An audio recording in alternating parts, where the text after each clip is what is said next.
नमस्कार दोस्तों, आपका हमारे चैनल पर स्वागत है। आज हम कलयुग के बारे में जानेंगे। दोस्तों, आखिर चारों युगों में कलयुग को ही सबसे भयानक युग क्यों कहा गया है? आखिर कलयुग अपने अंतिम चरण में कैसा होगा? आखिर कलयुग में मनुष्य का व्यवहार कैसा होगा? और कलयुग में मनुष्य का आकार और आयु कितनी होगी? कलयुग में स्त्रियां कैसी होगी? कलयुग में पाप और पुण्य की परिभाषा क्या होगी? कलयुग में मुक्ति पाने का कौन सा रास्ता होगा और कलयुग का अंत कैसे होगा? तो आज की इस वीडियो में हम जानेंगे कि आखिर हमारे धर्म ग्रंथों और शास्त्रों में कलयुग के बारे में क्या बताया गया है। तो आइए चलते हैं। भगवान कृष्ण जी ने पुराणों में कलयुग के बारे में क्या कहा है? भगवान कृष्ण ने कलयुग की भयावहता का वर्णन गरुड़ के सामने की है। इसके बारे में हमारे हिंदू धर्म के गरुड़ पुराण में मिलता है। तो आइए चलते हैं।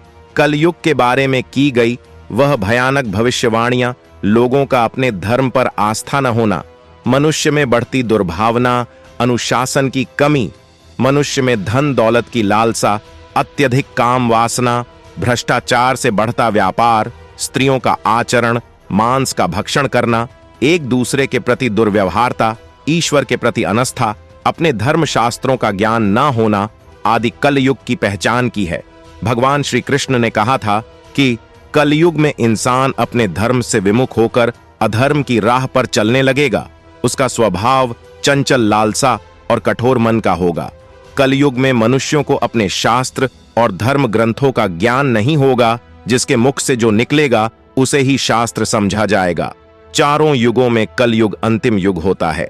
सबसे पहले सतयुग, त्रेता युग, द्वापर युग, उसके बाद कलयुग। कलयुग के अंत के साथ आसुरी शक्ति और अधर्म का विनाश होगा और पुनः एक नए युग का आरंभ होगा, अर्थात सतयुग, और सृष्टि का यह चक्र चलता रहेगा। मान्यता के अनुसार आज से 3137 साल पहले महाभारत का युद्ध हुआ और कलयुग का आरंभ इसके 35 साल बाद शुरू हुआ, अर्थात भगवान श्री कृष्ण के अपने धाम जाने के बाद यह युग धार्मिक और आध्यात्मिक मान्यता में सबसे कम प्रगति करने वाला युग माना गया है। गरुड़ पुराण में श्री कृष्ण कहते हैं कि कल युग में लोग अपने स्वार्थ को ही सर्वोपरि मानेंगे।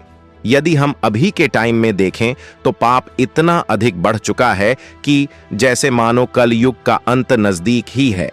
लेकिन कुछ विद्वानों का मानना यह है कि यह तो बस शुरुआत है, आगे कलयुग और भी भयानक रूप लेने वाला है। कलयुग के उस भयानक रूप को देखने की क्षमता आज के मनुष्यों में नहीं है।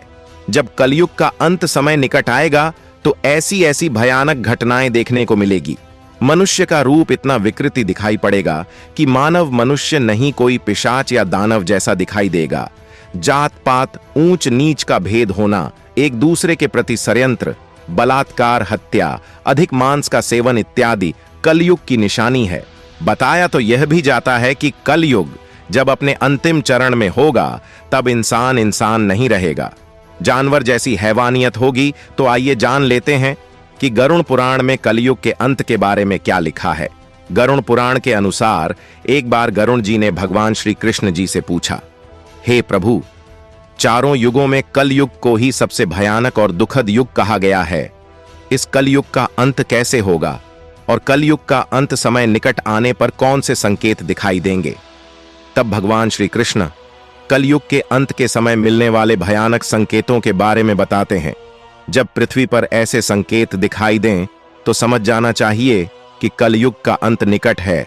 सबसे पहला संकेत, भगवान श्री कृष्ण के अनुसार कलयुग का अंत समय निकट आने पर संसार में पतिव्रता स्त्रियों दिखाई नहीं देगी। एक ही स्त्री कई पुरुषों से विवाह करेंगी। लोग पूजा पाठ, अंतिम संस्कार, श्राद्ध, मुंडन और विवाह नहीं करेंगे। जल के अभाव के कारण लोग स्नान नहीं करेंगे और अशुद्ध ही रहेंगे। कलयुग के अंत में लोग मांस का आहार ही करेंगे, कोई सात्विक आहार नहीं करेगा। दूसरा संकेत, कलयुग का अंत समय निकट आने पर मनुष्य की आयु घटकर केवल 20 वर्ष ही शेष रह जाएगी। उनका शरीर अत्यधिक कमजोरी और सफेद रंग का होगा। 12 वर्ष की आयु में ही उनके बाल सफेद होकर पक जाएंगे। कलयुग में स्त्री 8 या 9 वर्ष की आयु में ही संतान को जन्म देंगी। कलयुग की औरतें बहुत क्षीण और छोटे शरीर वाली होगी, लेकिन अधिक भोजन करने वाली मंदभाग्य स्त्री होगी। कलयुग की स्त्री अत्यंत क्रोधी, और कम संतान को उत्पन्न करने वाली होगी। वह अपने संतान को दूध भी नहीं पिलाएगी और ना ही उसका पालन पोषण करेगी।